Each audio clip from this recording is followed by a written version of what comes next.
नमस्कार, मैं हूं नीलू। तो क्या खamenei ने तैयार कर लिया है इजराइल के बर्बादी का ब्लूप्रिंट? जी हां, हम ऐसा इसलिए कह रहे हैं कि बहुत सारी बातें ईरान को लेकर अब सामने आ रही है। कल जिस तरह से एक भूकंप की बात ईरान में सामने आई, उसके बाद कहा यह जा रहा है सोशल मीडिया में और बाकी इंटरनेशनल मीडिया में कि हो सकता है कि ईरान ने परमाणु परीक्षण कर लिया। अब ऐसे में कई सवाल उठ रहे हैं कि एक तरफ तो अमेरिका और इजराइल ये कह रहा है कि उसके परमाणु कार्यक्रम को रोका जाए, तुरंत रोका जाए, और दूसरी तरफ इस तरह की बातें सामने आ रही है। ये क्या बातें हैं, किस तरह से अमेरिका और इजराइल के लिए चिंता का सबब बने हुए हैं? बातचीत करने के लिए मयंक मेरे साथ जुड़ गए हैं। मयंक, कहा यह जा रहा है कि जो खamenei है या फिर जो ईरान है वो कोई बड़ा हमला कर सकता है आने वाले दिनों में इजराइल में, या फिर अमेरिका के लिए वो सिरदर्द बन सकता है। और कल एक खबर ने तो सबके कान खड़े कर दिए। ये एक बड़ा सवाल है, क्या ये जंग जो है वो अब ईरान वर्सेस अमेरिका और इजराइल होने जा रही है? खamenei की बात पर ये बात कह रहे हैं। देखिए, बिल्कुल देखिए, खामेनेई का कल एक बयान सामने आया है जिसमें खामेनेई ने कहा है कि अमेरिका ने अगर कोई हिमाकत की तो उसे जोरदार जवाब दिया जाएगा। वो न सिर्फ अमेरिका के लिए कह रहे हैं बल्कि इजराइल के लिए भी कह रहे हैं। उनका कहना है कि हमने कभी भी आज तक कभी किसी पे पहले हमला नहीं किया, लेकिन अगर कोई हम पर हमला करता है तो उसको झन्नाटेदार तमाशा जड़ दिया जाएगा। तो खामेनेई ने एक प्रकार से ये बात साफ कर दी है कि अगर किसी भी तरह का स्ट्राइक अमेरिका की तरफ से होता है या इजराइल की तरफ से होता है तो उसका माकूल जवाब दिया जाएगा। बात नंबर 1। बात नंबर 2, ऐसी खबरें हैं इंटरनेशनल मीडिया में कि ईरान को इस बात का अंदेशा हो गया है कि अगला हमला जो है वो ईरान के ऊपर हो सकता है और अमेरिका और इजराइल दोनों मिलकर ये हमला कर सकते हैं। क्योंकि अगर ईरान, इसकी कई वजह है। देखिए, इसकी 3-4 वजह है। पहली वजह तो इसकी ये है कि ट्रंप ने, ऐसा बताया जा रहा है कि 2 महीने का टाइम दिया है ईरान को न्यूक्लियर डील के लिए।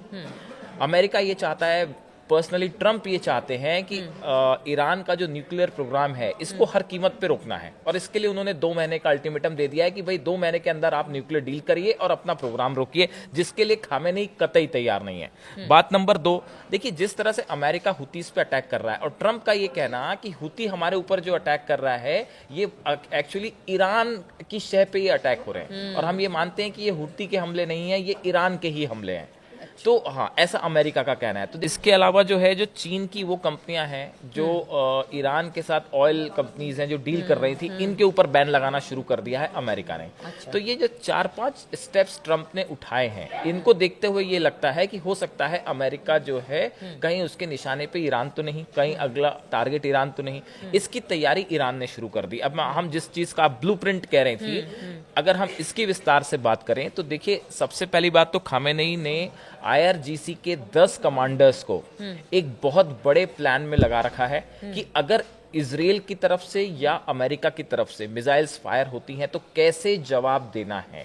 इसका एक बड़ा ब्लूप्रिंट, बड़ा प्लान ईरान की तरफ से तैयार कर लिया गया।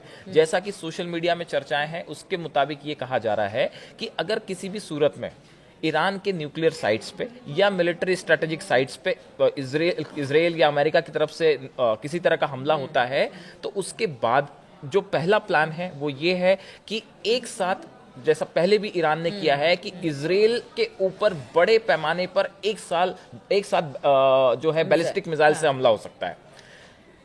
इजराइल को न्यूट्रलाइज किया जाएगा और बड़ी क्षति पहुंचाई जाएगी, ऐसा जो सूत्र बता रहे हैं कि जो प्लान ईरान ने तैयार किया है, कि जो उसकी हमने पहले भी देखा कि उसकी जो बैलिस्टिक मिसाइल्स हैं। अगर इजराइल पर हमला हुआ तो फिर अमेरिका भी, देखिए, बात नंबर 1 कि अगर इजराइल को काउंटर करना है तो हमने पहले भी देखा जिस तरह से ईरान की जो मिसाइल्स थी वो ट्रैवल करते हुए करीब 2000 किलोमीटर की रेंज की क्रॉस करके उन्होंने इजराइल के ऊपर अटैक किया था। तो इसी तरह से कई सारे ठिकानों पर एक साथ स्ट्राइक की जाए।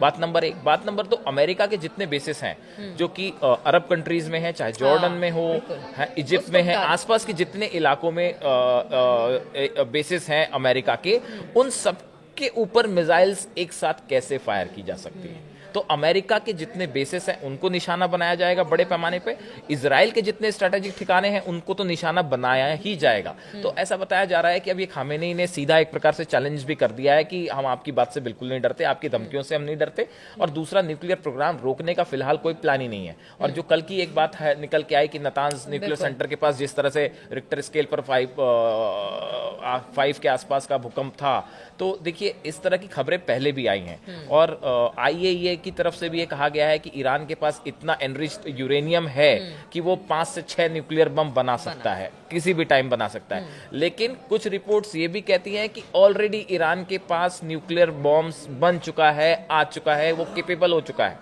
ऐसी स्थिति में आप देखिए कि इराक के ऊपर हमला करना आसान था क्योंकि न्यूक्लियर जो weapons of mass destruction Saddam Hussain के पास नहीं थे। लेकिन ये इतना आसान ईरान पे हमला करना नहीं होगा, चाहे अमेरिका के लिए चाहे इजराइल के लिए। तो देखिए अब एक प्रकार से एक माना जा रहा है कि ईरान ने अपना एक बड़ा लेवल पे प्लान बना के तैयारी शुरू कर दी है कि अगर अमेरिका से या इजराइल से कोई हमला होता है तो कैसे जवाब दिया जाए। बिल्कुल। और एक सवाल और है, क्योंकि अगर हमास की बात की जाए, हमास पर ताबड़तोड़ हमले इस वक्त इजराइल कर रहा है। यूएन ने भी कहा है कि एक तरह से इतने सारे लोग मारे गए हैं, पिछले कुछ दिनों में हमने देखा 600 से ज्यादा लोग मारे गए हैं। ऐसे में हमास की कमर तो तोड़ी है इजराइल ने, लेकिन दूसरी तरफ हूती चुनौती है। और अब अगर ईरान की बात भी सामने आती है तो एक चुनौती खत्म होती नहीं कि दूसरी चुनौती नेतन्याहू के सामने। और यहाँ तो अब इंटरनल भी प्रोटेस्ट हो रहे हैं। देखिए अब लगातार उनके जो भी डिसीजंस है उस पर भी प्रोटेस्ट शुरू हो गए। देखिए बिल्कुल ठीक कहा आपने, पिछले 3 दिनों के अंदर तेल अवीव में नेतन्याहू के खिलाफ जबरदस्त प्रोटेस्ट हुआ। लाखों लोग जो है वो सड़कों पे थे और सबकी डिमांड ये थी कि गजा पे जो आप स्ट्राइक कर रहे हैं इसको फौरन रोक दीजिए।